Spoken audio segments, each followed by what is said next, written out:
As for Arsenal, Mikel Arteta felt his side didn't get what they deserved.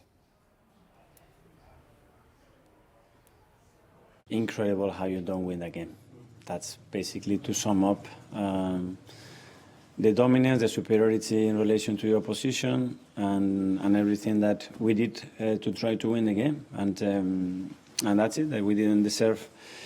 We didn't get what we deserved, clearly. But there is an element that is about putting the ball in the back of the net. They did it once, and with the amount of situations, chances, penalties that we had, we didn't. And we go home extremely sad. But I cannot be prouder of my players on the team, individual, collectively, what they produce. Like on Wednesday against Newcastle, against two top teams, it is incredible. But we haven't got rewarded, and that's the downside to it. Arsenal had a number of chances. Stephen, the big debate, ifs and buts and whatever, but would this game have gone to extra time and penalties if they had an out-and-out goal scorer in their team? Well, they wouldn't have if they had a decent penalty taker as well. I mean, if Odegaard scores the penalty, we're not even discussing that now, because Arsenal probably go on to win the game and maybe go on and extend the lead, because United then have to come out of the shape, and it changes the context of the game. Mikel Arteta will always have this argument where he wants more goals from other players, and that's been his argument for a long time now, and not being overly heavily reliant on one single player, because his argument would be then is, if that player gets injured, where does that leave us as a team? We're so reliant on one player that where them goals going to be spread out elsewhere. So I get both sides to it. I do think if you are going to be a team that competes for both the Champions League and the Premier League, I think you do need a goal scorer within your team that is going to get you the goals to turn games like that single-handedly or given an opportunity. So the hard thing is that Arsenal have invested an awful lot of money over the last few years within the squad. And I think he's almost said it, is that he's not sure how much they've got to spend or whether there is money to spend in January. But his hands are very tied at the moment with the injuries that they've got. Yeah, let's talk about Kai Havertz, shall we? I don't think any player has ever gone out there, well, correct me if I'm wrong, and thought, I know what I'll do, I'll miss some today. He didn't do what he did on purpose, and yet I'm reading this morning about social media abuse being quite disgusting towards him and his wife. He did miss a number of chances. The problem is he's not a centre forward, is he? He's never been a centre forward, and yet you're asking him to play there. So should he be doing better, or is this the fact that he is simply a player who's stepping up and going, I'll play there if you need me to? Well, he'll know that he's a quality player. He'll know that he should have done better with the opportunities that he's had. You know, I think as players, that's the first thing you do, isn't it? You look at yourself and you go, right, how could I have done better that opportunity against Newcastle, my opportunities yesterday against Manchester United? So he'll be, you know, reflecting, I'm sure, on that. But yeah, he is a player that's playing out of position. Yes, he can play there. We know that. We know that the qualities that he's got.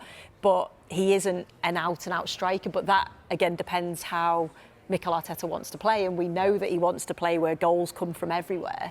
And unfortunately, a lot of the chances have fell to Havertz recently, and you know, he's not been able to take those chances. So that debate is always going to be there, isn't it? Do Arsenal need an out-and-out striker? I think when you look at them, it would obviously give them another dimension, wouldn't it, to have that? Yeah. But it just depends on how they want to play and how Mikel Arteta wants to play. But they certainly, I think, need reinforcements in that attacking area. The injury to Saka, Jesus, again, we don't know what's happened with him, but you feel that they just need that, I suppose, just boosting that forward line, because maybe the players haven't quite hit the form that we know they can. It's interesting, though, because you just said there that he's playing Havertz and he's probably not in his position, but Arteta does see him in that position, doesn't he? So there's got to be an element where you go, he isn't a natural striker, so he is going to miss opportunities because he doesn't have that killer instinct in front of goal. That's not him. He's a different type of player, but he knew that when he brought him into the club. He was never going to be a 30-goal-a-season man, was he? That was never what you were buying when you brought him into the club. He's not going to be that player who plays off the shoulder. I think that the frustrating thing with Havertz is that the opportunities that he misses yesterday, and that he misses quite a lot, in all fairness, is that he gets in great positions. But the biggest thing that top strikers have is they have composure in front of goal, and between their ears there's that element of being able to calm themselves down and relax themselves and give them more time in the head when they can see perhaps what a defender's going to do or what a goalkeeper will do, is that they can slow the game down in the head. He hasn't got that ability to do that, but we almost knew that, and probably Mikel Arteta did. Whether he thought he could coach that, then that might be a different side of it, but all strikers that I've played with just have a natural ability to know where to be, but also have that killer instinct to finish those chances. Yeah, Sue mentioned Gabriel Jesus. Looks like it's a serious injury. That's what Arteta said afterwards. Right, is it a statement of where Arsenal think they're at, whether they go into the market then this January? If they think they've got a sniff of the title, they're now without Saka, without Jesus, Waneri as well. They're looking threadbare up there. A big money buy could be the difference. Yeah, and it's the unknown, isn't it? It could be the difference, but it could be that they're still so light in there. And that's the issue you do get. What are the options in those forward areas? I mean, if you're bringing someone in, it's going to have to be a top quality striker. Who's going to allow Arsenal to buy a top quality striker off them within the Premier League? Who's going to release one in Europe out of the top teams in the Champions League? Are they going to allow a top striker to go to Arsenal? I'm not so sure that would happen. Why would you strengthen an opposition team? It's a very difficult market. We know that in January.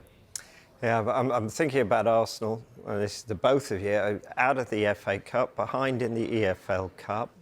They're trying to chase down Liverpool in the Premier League. Champions League, they're sitting okay for qualifying to the next phase. But this is a pivotal moment for them. It could go one of either ways here. And if they end up empty-handed again in a season where City have dropped off the pace and it looked like their ideal opportunity to go and take the title, what would that mean?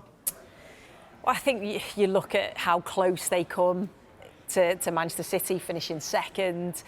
I thought this year would have been their season, with obviously Jurgen Klopp leaving. I wondered what would happen with Liverpool.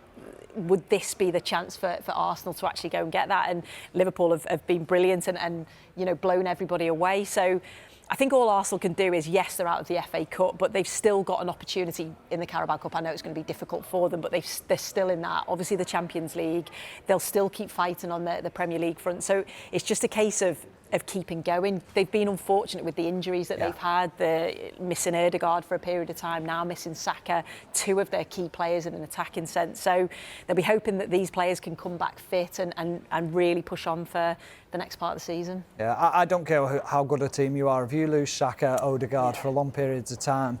But I think there's also been an element where Declan Rice has struggled. I think a lot of players have struggled, not just at Arsenal, but throughout the leagues where they've come back from the Euros and they found life really difficult to get back up to steam. And then it's been a little bit too late for them. And I think we're seeing that with a lot of the Arsenal players, is that they found it really difficult to find the form again. It has been a really tough season for them through injuries, but a lot of clubs will look at it and say, yeah, well, we've been struck ourselves and we've found life difficult, but especially when it's Ødegaard and Saka, they're their key players. Yeah, it's not just Arsenal who perhaps are struggling with injuries and form.